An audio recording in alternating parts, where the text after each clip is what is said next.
Right, well, thank you for the opportunity to come and say a few words about what I've been doing for the last 40 years at your conference this weekend.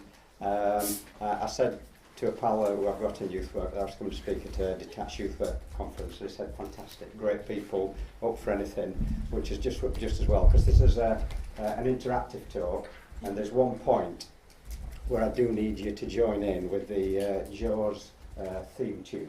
I'm sure you all know it. So I'll cue you in when I need you to do that. It is pretty important. So where did it start? 40 years in youth work.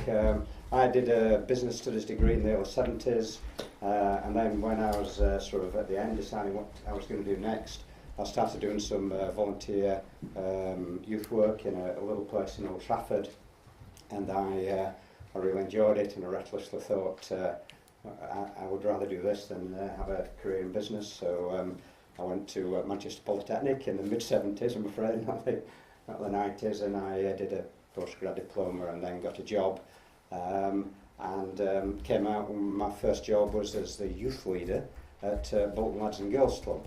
And I thought, well, that's fine, I'll stay there 12 months maybe, and then move on to something bigger and better, and ended up staying there 32 years. And it just, honestly, it absolutely flew by.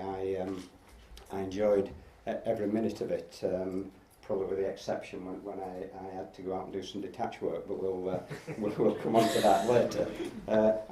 So all my career really has been about trying to improve the offer centre-based opportunities for young people. That's what I've spent the last 40 years doing, and then I've hinted that I was pretty rubbish at detached work, so I'm really the perfect person to come and speak at your conference. But there we go. So there I was. I just got this qualification, first job out, very raw, other than this bit of experience at as a volunteer at Old Trafford. The Bolton Lads and Girls Club was a really interesting place. There was something really fantastic about it. Firstly, it had been established in 1889, and it had been open all those years ever since, and I got the job in 1978, so there was something fantastic about the people who'd kept it going all those years. It was amazing. The biggest problem for me is that the guys that had started it, these sort of well-meaning Victorians, they'd bought this old warehouse in 1889, and this has been the premises ever since. By 1978 it was pretty shot at, as you can imagine, and in terms of having a more inappropriate building for inviting young people into, you couldn't have made one up, but you know, there's not much difference really between working inside and outside, so it was almost like detached work. It was a bit less windy, but it was just as cold, just as wet inside the building. It really was shocking, but you're young, you're enthusiastic. I got my sleeves were rolled up, I stuck in, I tried to improve the building, did the best I can, worked my socks off for 8 years, and less kids were coming in through the doors than when I started. So I'll show you a picture of it now. This is the type of thing. It doesn't come up very well. Anyway, that's a really rubbish picture of the gymnasium at the club where I was working. So I knew I had to. I wanted to really sort of find out what young people were doing. They weren't coming to the centre that I was running anymore. So what I did, I went out and did some. This is where we need the Jaws music. I went out and did some detached work, and these are not coming up well. But never mind. I think the sun's just come out. Anyway, this is a picture that you guys will probably see every night of the week. It's a very grainy shot taken in the mid-80s of some kids that were just. I went out on maybe 3 or 4 of the estates in Bolton, and just sort of started talking to young people. And the big question I was asking is, you know, there was nothing going on there. I was quite shocked at the life that the young people were leading on the streets. Maybe again very naive and sort of cosseted in the centre-based life that I'd led, and really shocked indeed. But even more shocked when I thank goodness I knew a lot of the young people, because they had previously come to the club. So I was sort of half safe, and my question to them, well, why do you come here? Why don't you come to the club anymore? And they said, we prefer it here, the club's rubbish. And it was wet, it was cold, it's 6 nights a week, and if you're in the leisure business and you're providing a service and your customers are saying they prefer this rather than what you're offering, you really know there's something going drastically wrong. So in going out and doing that, I learned 2 big things. One, that I was absolutely scared to death by detached youth work and didn't like it at all. And secondly, I learned that we had to do something radically different. And I think if you do talk to young people and ask them what they want of their leisure time, what they want to be able to do, then you'll often hear those 3 things. They want somewhere to go, they want something to do, and someone to talk to. And I knew for absolute certain, after doing this little bit of tramping around the streets of Bolton, that I couldn't meet those needs or anywhere near it if I was just going to carry on working in the building that I was in.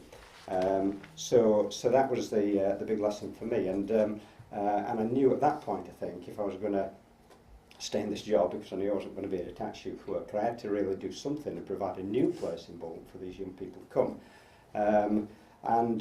So I was driven on, not just because I didn't want to be a detached youth worker, but I was driven on by real anger at this point, because I was angry that, and it was sort of late 80s now and early 90s, and at this point I noticed that things, although they didn't change at all for young people in terms of what we were offering them to do in terms of somewhere decent to go in their leisure time, things were changing for adults. And if you think about it, we're very, very good at a society of changing things subtly, but quite dramatically for what we do ourselves in our leisure time. And I've just got some slides here that you probably also won't be able to see. But so just some examples when you think about it. Football stadiums, all built in the previous century, all rubbish.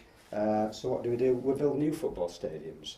The same is with shops. This type of shop all run down. These are the ones in Bolton. What do? We build the Trafford Centre. Pubs, this is the Griffin in Bolton, you wouldn't want to go anywhere near that, but again, people don't like these anymore, and so what happens if we don't like them? They stop going, so we build something else. So now we've got wine bars, and perhaps the best example of all is the old cinemas. Anybody at my age will remember the cinemas, the flea pitch they call them, cold, drafty, no parking, one film, and people didn't like them, so they stopped going. So attendance at cinemas went like this, just like the attendance at my youth centre, and people thought, or some people tried to explain that away by saying that cinema's dead.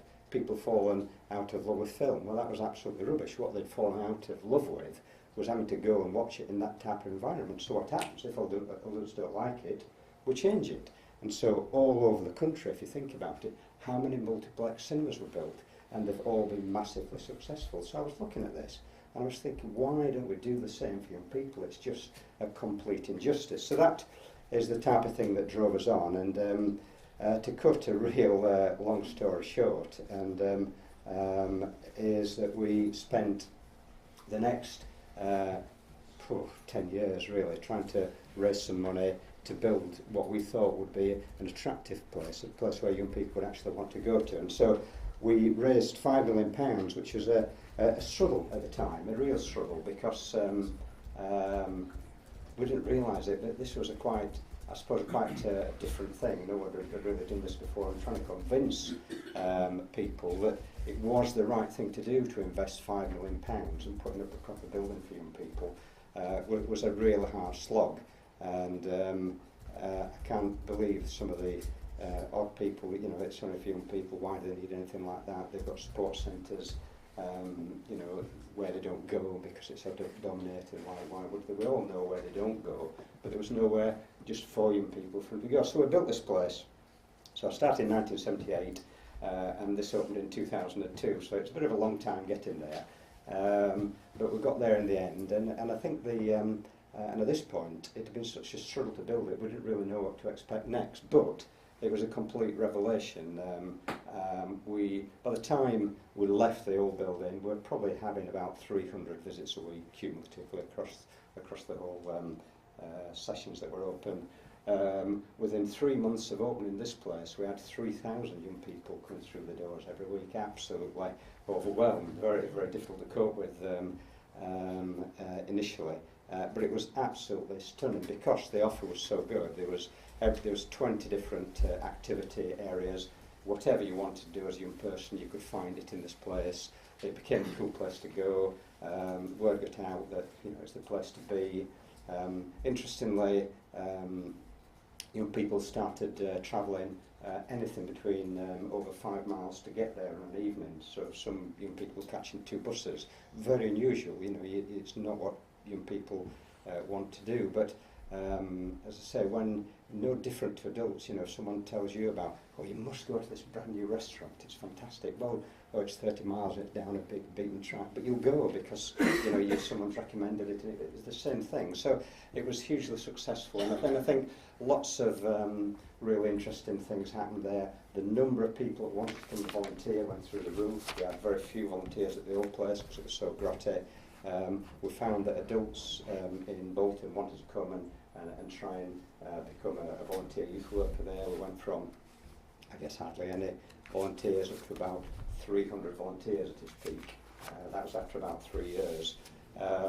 We were able to stay open longer and really open exactly when young people wanted it. So every minute that schools were shut, we were open. So we were open all day Saturday and Sunday. We were open 7 nights a week. We were open all day of every school holidays. So and all that became easier because the place was bigger and it was easier to run a sort of real comprehensive service. And the more we did somehow, the more it was appreciated and the more it led to other people getting involved. The council had always been a bit standoffish with us. That's probably not quite fair, but you know what I mean. They weren't too gushing and coming and doing stuff. But suddenly when they saw this as a real opportunity. And we had some very bright people from the council all of a sudden coming and saying, this is fantastic, can we do this project here? Can we do that project there? So, and every time something like that happened, then the service and the offer improved. So it was a sort of a success story that sort of kept itself fueled. And again, interestingly, in terms of funding this place, we were able to have more specialist staff. We were able to do more targeted projects that eventually ended up, I think, providing a better service for the most vulnerable young people in the town. We're able to offer a lot of one-to-one mentoring. We're doing projects around the mental health, around you name it. We're able to do it because this was a place where young people were really, really comfortable in coming and they saw it as their place. So it's a great platform for going up and doing stuff like that. So there we go. So we club is now 13 years old, and it's operated at that level pretty much ever since. After we've been open about 5 years, a few of our neighbouring towns, Oldham, Blackburn, Manchester, started coming and having visits, the council and some youth workers and other people, and saying, can you try and we'd like to do the same. Can we work together? And I said, so get lost, you must be joking, it's nearly killed me doing this one. But then we had a chairman at the time that was a bit more ambitious than me, I think, and he said yes. So he and I then set up another charity called On Side, and that has been purely about trying to work with any group of people that want to build something similar to this. So that started in 2009.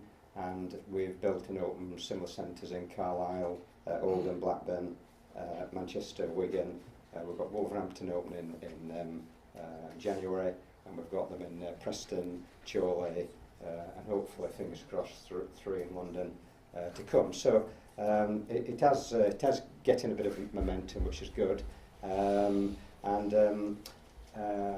I think one of the things that has been interesting is that the local businesses see this as an opportunity that they want to get involved in because there's really positive associations, and so found it very hard to do that in the old building. In the new building, we suddenly had about, I think it's peaked before I left, about 150 companies, and they were contributing almost £500,000 to the work that we did with young people. Very unusual for that, for a town like Bolton to be drawing down that type of support from local businesses. So I'm going to be, I haven't really showed you all these slides I've been, well, they've all gone anyway, never mind. So I'm just going to show you some slides of the interior so you got an impression of what the place was like. There we go. Yeah, so it's this type of thing. As you can imagine, rather than that old sports hall, you've got a sports hall that's sort of really fit for purpose. So our offer to the young people is that if you want to do sport, you can do it at whatever level you want. You can just mess around, or you can just take it all the way to the highest level. All our centres have got good climbing walls, great music facilities, and these are some of the others that were built. We try to put them in the right place, and we try to make them iconic, and we try to make them that everybody in the community that they're going to serve is going to be proud of them, rather than sort of ashamed and embarrassed and took them around the back of school or anything like that. So I'm sure that's my 10 minutes long gone. I am doing a workshop that Ruth twisted my arm into doing this afternoon. So what I thought I'd talk about a little bit in the workshop, if anybody would like to hear it, is the secret of getting companies to say yes and put money into your youth project. It's very easy. And talk a little bit about the potential for detached youth workers or any other voluntary organisations or statutory organisations that might partner with a youth zone if one crops up in your area. And I'll particularly talk a little bit about Oldham, which was the previous one, I think. No, that's the Manchester one, the factory. Talk a little bit about Oldham, because we've got that's a really good example of where the detached work that we're based with the council are now working really, really closely with the youth zone and delivering some fantastic work. Again, sort of 2 plus 1 is more than 2. So that's what I'll be talking about a bit in the workshop this afternoon. If anybody's interested, the partnership and why and how you ask for money for private sector from your for your youth project. So there we go. There's my 40 years in youth work in 10 minutes.